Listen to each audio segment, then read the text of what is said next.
7 to 10 feet high. The whole sidewalk was full of it. That exit had about 17 inches of water. That was the lowest point in the water where the buses can pull up to. Without the buses getting flooded out. So they used that exit to take the people out the dome and put on the buses, even having them to walk through that 17 inches of water and then get on an air-conditioned bus. I was standing at the door, and my first response was, when the people start coming towards me, and I began to see the condition of their conditions, I began to cry. And I began to say, I know New Orleans is poor. I knew we had poverty, but I had no idea we had poverty to this magnitude.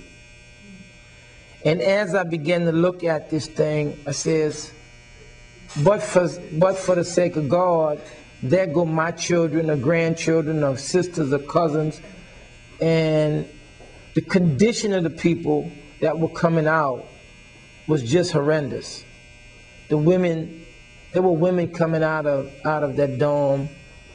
The periods were down on them. There was nothing they could do. They shit on themselves, piss on themselves. They were bleeding, they were swollen, they were crippled. I mean, they were sick. Every kind of human illness that you can think of had begun to set in. And because most of these people who went into the dome, they went into the dome with a lack of those kind of services and care, period. And by them having to sit through the dome and not have access to the things that they use every day to ward those illnesses off, it began to exacerbate. So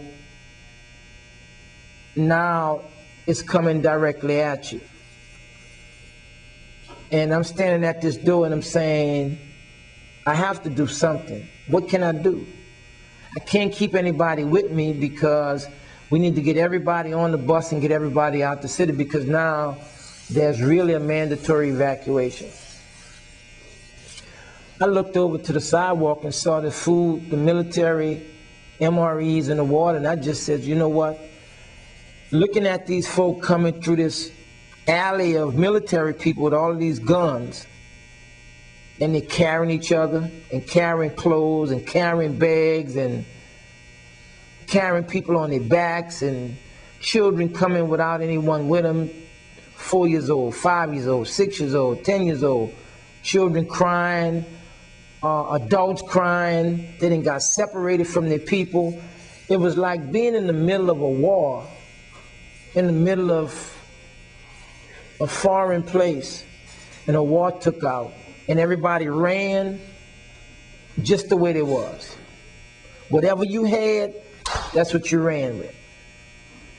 So I reached over to the water and bust the water cases open and began to put a bottle of water in everybody's hand, just to give it a human touch, because it was so cold and sterile.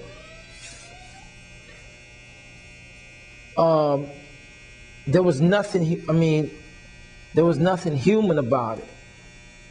It was dehumanizing. I would imagine in some well-off cattle arrangement, cattle was better taken care of than these people were.